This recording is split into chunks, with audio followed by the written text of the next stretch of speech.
Para las tintas textiles también tenemos una gran variedad de aditivos, cada uno para un uso muy específico.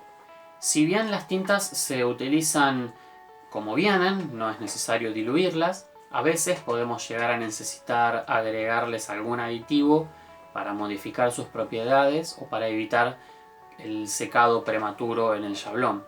En el caso de las tintas al agua tenemos un retardante textil que, como dice su nombre, sirve para retardar el secado de la tinta en el shablón. Este podemos agregarlo directamente a nuestra tinta antes de usarla, o incluso cuando tenemos la tinta cargada en el shablón podemos agregar unas gotas y mezclarlo ahí mismo para poder continuar trabajando sin tener que estar levantando toda la tinta del shablón. Recuerden que cuando trabajamos con tintas al agua, la evaporación va a depender de la temperatura de ambiente.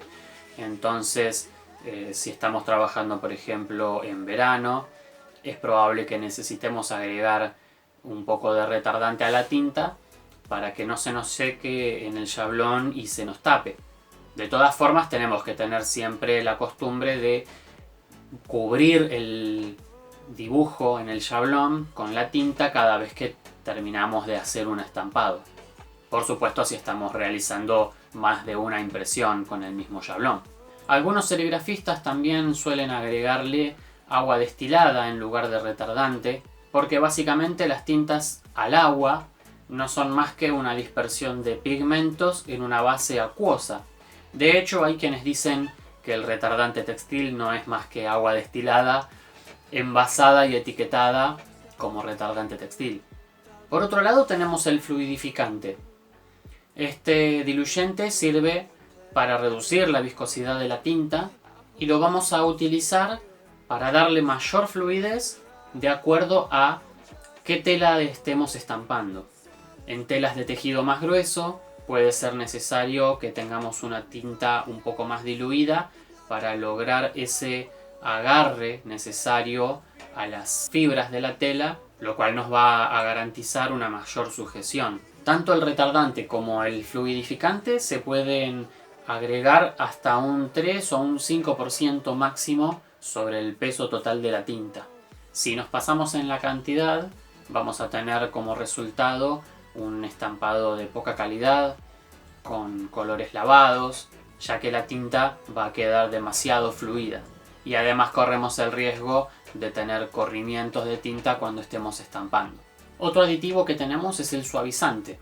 Se trata de un aditivo a base de siliconas en dispersión acuosa, que como su nombre lo indica, nos va a dar una mayor suavidad al tacto en nuestros estampados. Además, por acción de las siliconas, evita que el shablón se pegue a la tela al hacer el estampado. Se puede agregar como máximo hasta un 2%, ya que si agregamos de más, puede producir pérdida de solidez al lavado y adherencia, es decir, que el estampado se nos empiece a caer con los lavados y con el roce. Otro aditivo que tenemos es el Poxipor. Este aditivo permite que las tintas se adhieran a telas sintéticas.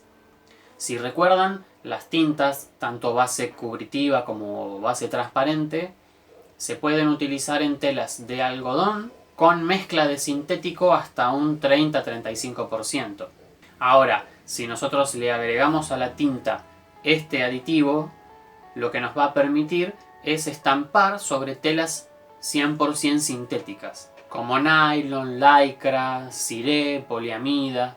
Y además, si lo utilizamos en telas de algodón, va a producir un efecto anti-peeling, es decir, que va a evitar que con el uso, el lavado, el roce, se vayan formando sobre el estampado pelitos que son propios del algodón. Para generar adherencia en telas sintéticas vamos a utilizar 20 gramos por cada kilo de tinta y lo vamos a agregar al momento de usarla, ya que pasadas las 24 o 48 horas de haberla agregado a nuestra tinta va a perder efecto. Entonces vamos a tener que volver a agregarle este aditivo para que se reactive. Y para lograr el efecto anti-peeling en telas de algodón vamos a agregar 5 gramos por cada kilo de tinta, también al momento de usarla. Con este aditivo también tenemos que ser muy cuidadosos en la manipulación. Tenemos que evitar contacto con la piel, los ojos o la inhalación de sus vapores, ya que es altamente irritante y tóxico. Así que tenemos que utilizar siempre guantes protectores. Es aconsejable utilizar también gafas protectoras y usarlo en ambientes muy bien ventilados. Por último, tenemos un acelerador de secado para tinta plastisol. Este aditivo nos va a permitir bajar el tiempo o la temperatura de curado de la tinta plastisol, ya que, como recordarán, el plastisol no se seca con el aire por evaporación, sino que se cura con una determinada temperatura. Entonces, agregando este aditivo podemos bajar la temperatura con la que necesitamos curarlo. Se puede agregar entre un 10 y un 15% dependiendo del efecto que queramos lograr.